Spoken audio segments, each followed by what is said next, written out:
Shalom teman-teman gereja DMC Bahasa Malaysia. Salam berkat dalam nama Yesus Kristus saya ucapkan. Selamat bertemu sekali lagi. Semoga saudara semua sehat dan ceria di dalam Tuhan. Hari ini kita masuk ke dalam kunci berkat yang terakhir di dalam siri yang saya tajukkan sebagai 8 kunci hidup yang diberkati Tuhan.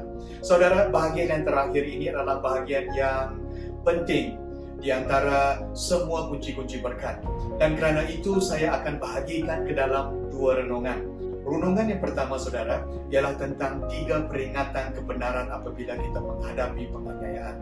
Renungan yang kedua yang akan kita renungkan di dalam sesi yang seterusnya ialah tentang 5 langkah praktikal yang boleh kita ambil apabila kita berhadapan dengan penganiayaan.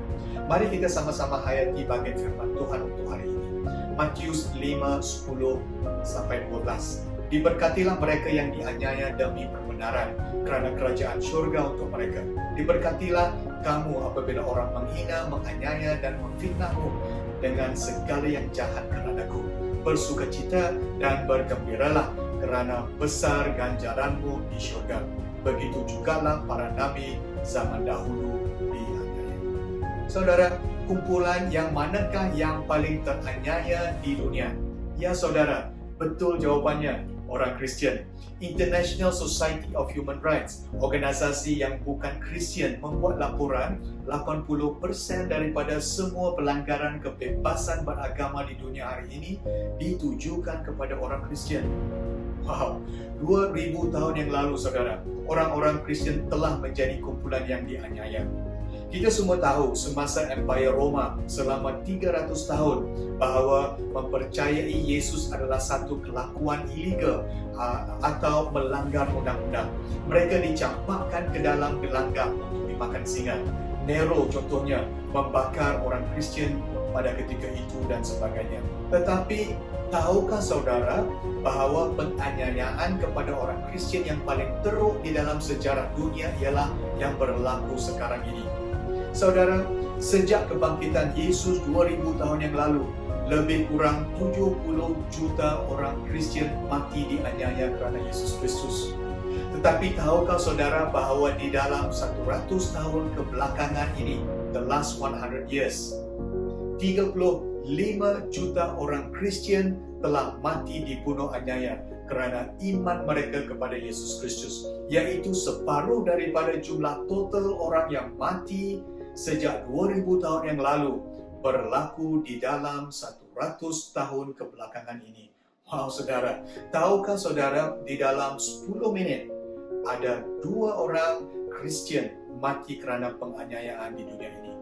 Nah saudara, jikalau kita fikirkan bahawa orang Kristian adalah orang yang lemah, adalah orang yang pengecut, adalah orang yang penakut, kita salah fikir saudara. Malahan orang Kristian adalah orang yang berani menghadapi cabaran. Orang Kristian adalah orang yang berani menghadapi kritikan, berani menghadapi tentangan dan tekanan dari orang lain, berani menghadapi kesusahan dan harassment, siap untuk dipenjarakan, siap untuk dianiaya, dikhianati dan mati untuk Yesus Kristus. Amin saudara.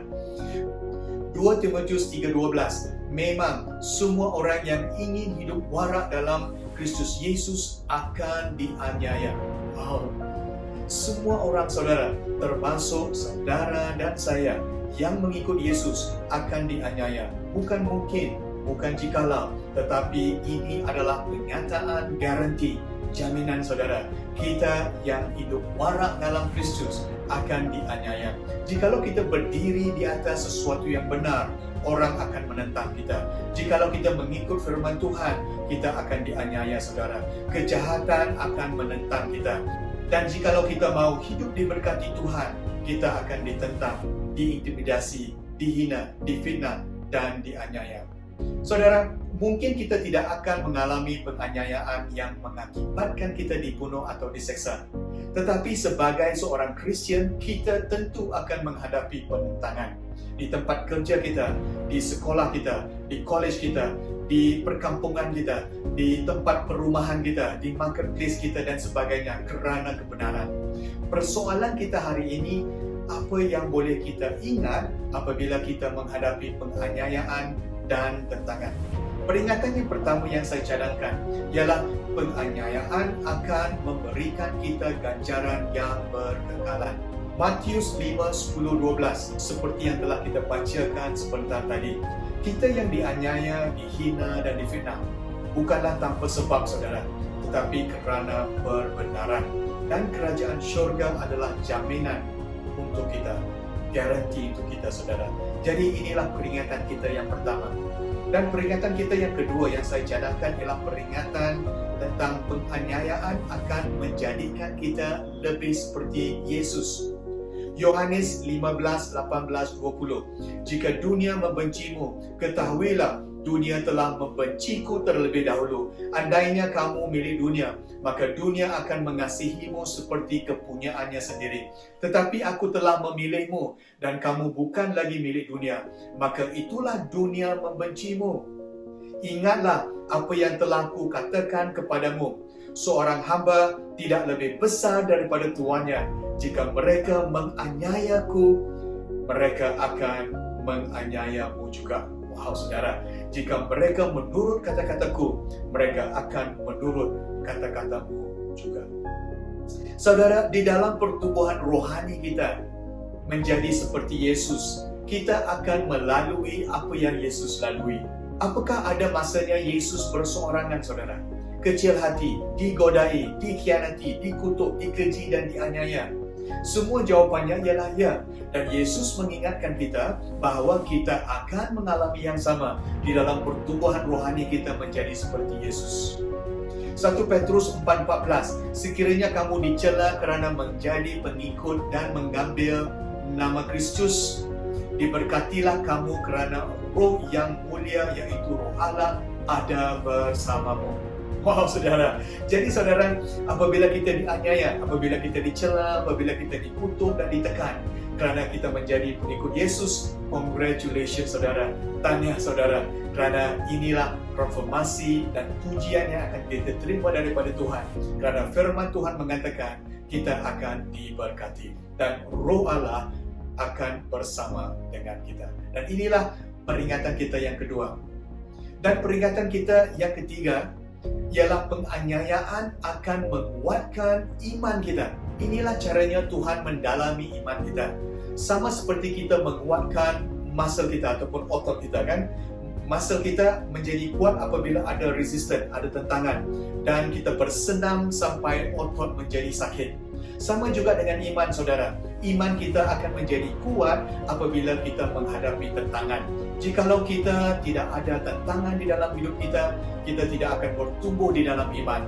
Adalah menjadi satu kenyataan yang benar, tanpa keraguan, saudara, bahawa mereka yang mempunyai iman yang paling kukuh adalah mereka yang diuji, dianiaya, dan dicela. 1 Petrus 1:7. Segalanya ini untuk menguji imanmu yang lebih berharga daripada emas, kerana emas tetap musnah walaupun telah diuji dengan api. Imanmu kelak ternyata tulen dan akan mendapat puji, penghormatan serta kemuliaan apabila Yesus Kristus datang kembali. Wow, saudara, iman kita lebih berharga daripada emas. Apabila diuji dengan api, emas akan musnah. Tetapi jikalau iman kita bertahan, akan ternyata tulennya, dan kita akan mendapat pujian, penghormatan, dan kemuliaan daripada Tuhan kita. Iman kita akan menjadi lebih kuat apabila ia melalui ujian api penghinaan.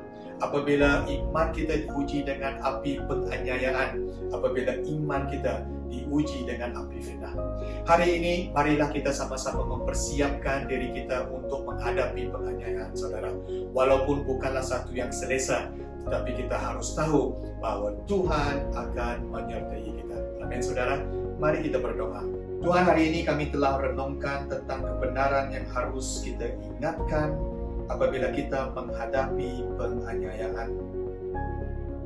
Kami minta campur tangan Tuhan di dalam kami mengharungi penganiayaan yang sekarang ini ataupun untuk masa yang akan datang. Supaya kami akan menjadi lebih seperti Yesus. Supaya kami dikuatkan iman. Supaya kami akan memperbolehi ganjaran yang berkekalan. Kami juga doakan untuk mereka yang sekarang ini di dalam penindasan Tuhan, di dalam penganiayaan kerana Yesus Kristus, supaya Engkau memberikan mereka kekuatan yang luar biasa. Di dalam nama Yesus Kristus kami berdoa. Amin. Terima kasih teman-teman sekalian. Sampai kita bertemu lagi di dalam sesi yang terakhirnya. Tuhan memberkati saudara semua. Shalom.